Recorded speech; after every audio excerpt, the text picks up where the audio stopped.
share my mind, and you don't die. This is the season 1, the episode 568 in the series How to Manifest Immortality. And the name of today's teaching is The Two Pictures. God established his relationship with you to make you happy, and nothing you do that does not share his purpose can be real. The purpose God ascribed to anything is its only function. Because of his reason for creating his relationship with you, the function of relationships became forever to make happy and nothing else. To fulfill this function, you relate to your creations as God to his. For nothing God created is apart from happiness, and nothing God created but would extend happiness as its creator did. Whatever does not fulfill this function cannot be real. In this world, it is impossible to create, yet it is possible to make happy. I have said repeatedly that the Holy Spirit would not deprive you of your special relationships, but would transform them. And all that is meant by that is that He will restore to them the function given them by God. The function you have given them is clearly not to make happy, but the holy relationship shares God's purpose rather than aiming to make a substitute for it. Every special relationship you have made is a substitute for God's will and glorifies yours instead of His because of the illusion that they are different. You have made very real relationships even in this world, yet you do not recognize them because you have raised their substitutes to such predominance that when truth calls to you, as it does constantly, you answer with a substitute. Every special relationship you have made has as its fundamental purpose the aim of occupying your mind so completely that you will not hear the call of truth. In a sense, the special relationship was the ego's answer to the creation of the Holy Spirit, who was God's answer to the separation. For although the ego did not understand what had been created, it was aware of that. The whole system, the whole defense system the ego evolved to protect the separation from the Holy Spirit was in response to the gift with which God blessed it, and by his blessing enable it to be healed. This blessing holds within itself the truth about everything. And the truth is that the Holy Spirit is in close relationship with you because in Him is your relationship with God restored to you. The relationship with Him has never been broken because the Holy Spirit has not been separate from anyone since the separation. And through Him have all your holy relationships been carefully preserved to serve God's purpose for you. The ego is alert to that, and the part of your mind into which the ego was accepted is very anxious to preserve its reason as it sees it. It does not realize that it is totally insane, and you must realize just what this means if you would be restored to sanity. The insane protect their thought systems, but they do so insanely, and all their defenses are as insane as what they are supposed to protect. The separation has nothing in it, no part, no reason, and no attribute that is not insane, and its protection is part of it, as insane as the whole. The special relationship with it, which is its chief defense, must therefore be insane. You have but little difficulty now in realizing that the thought system the special relationship protects is but a system of delusions. You recognize, at least in general terms, that the ego is insane. Yet the special relationship still seems to you to be different. Yet we have looked at it far far closer than we have at many other aspects of the ego's thought system that you have been willing to let go. While this one remains, you will not let the others go, for this one is not different. Retain this one and you have retained the whole. It is essential to realize that all defenses do what they would defend. The underlying basis for their effectiveness is that they offer what they defend. What they defend is placed in them for safekeeping, and as they operate, they bring it to you. Every defense operates by giving gifts, and the gift is always a miniature of the thought system the defense protects, set in a golden frame. The frame is very elaborate, all set with jewels and deeply carved and polished.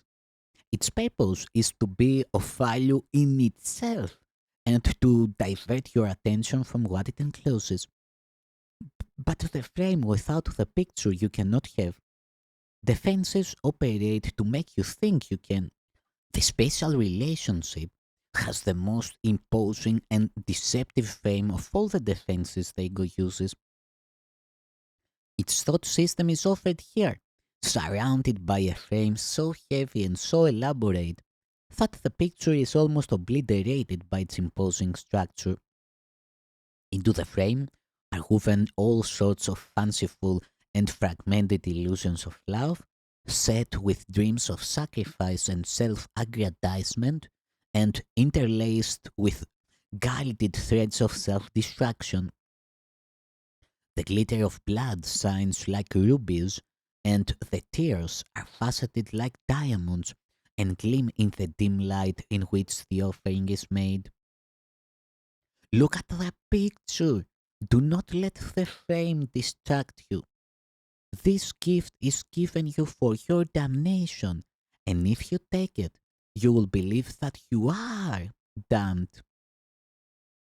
You cannot have the frame without the picture. What you value is the frame, for there you see no conflict. Yet the frame is only the wrapping for the gift of conflict. The frame is not the gift. Be not deceived by the most superficial aspects of this thought system, for these aspects enclose the whole complete in every aspect.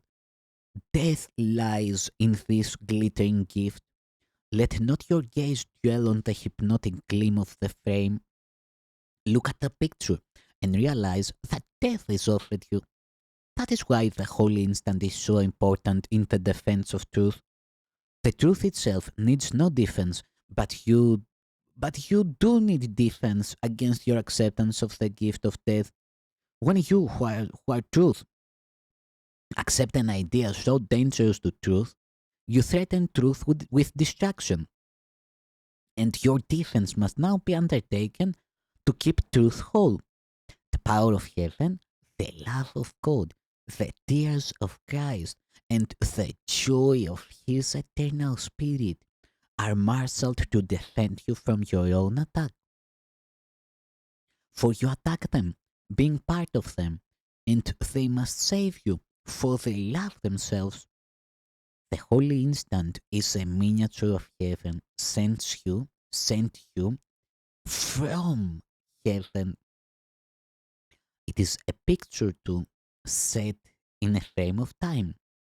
Yet if you accept this gift, you will not see the frame at all, because the gift can only be accepted through your willingness to focus all your attention on the picture. The holy instant is a miniature of eternity. It is a picture of timelessness set in a frame of time.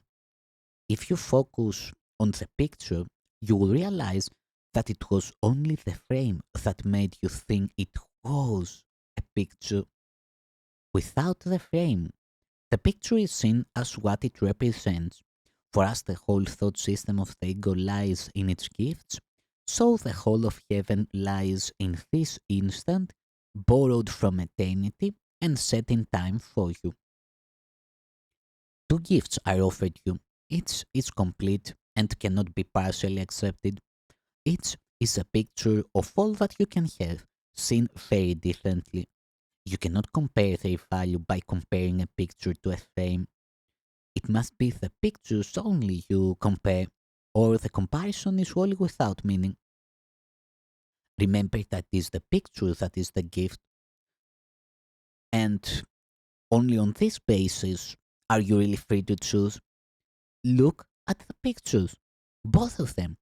One is a tiny picture, hard to see at all beneath the heavy shadows of its enormous and disproportionate enclosure.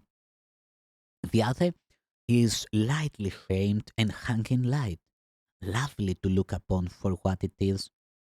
You who have tried so hard and are still trying to fit the better picture into the wrong frame and so combine what cannot be combined. Accept this and be glad. These pictures are each framed perfectly for what they represent. One is framed to be out of focus and not seen. The other is framed for perfect clarity.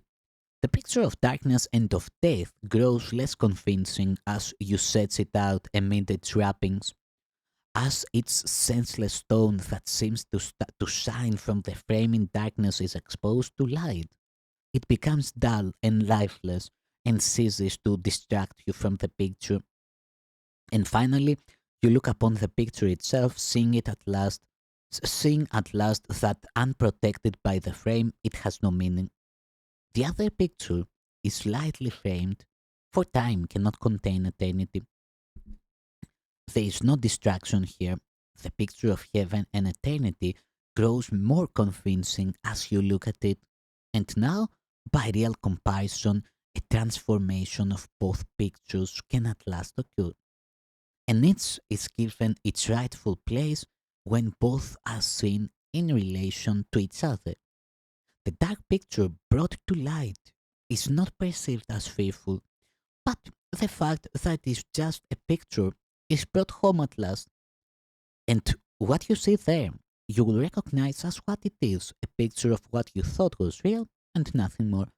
For beyond this picture, you will see nothing. The picture of light, in clear cut and unmistakable contrast, is transformed into what lies beyond the picture. As you look on this, you realize that it is not a picture, but a reality. This is no figured representation of a thought system, but the thought itself. What it represents is there. The frame fades gently, and code rises to your remembrance, offering you the whole of creation in exchange for your little picture, wholly without value and entirely deprived of meaning. As God ascends into his rightful place and you to yours, you will experience again the meaning of relationship and know it to be true. Let us ascend in peace together to the Father by giving him ascendance in our minds. We will gain everything by giving him the power and the glory and keeping no illusions of where they are. They are in us through his ascendance. What he has given is his. It shines in every part of him as in the whole. The whole reality of your relationship with him lies in our relationship to one another. The whole instant shines alike on all relationships, for in it they are one. For here is only healing, already complete and perfect. For here is God, and where he is, only the perfect and complete can be.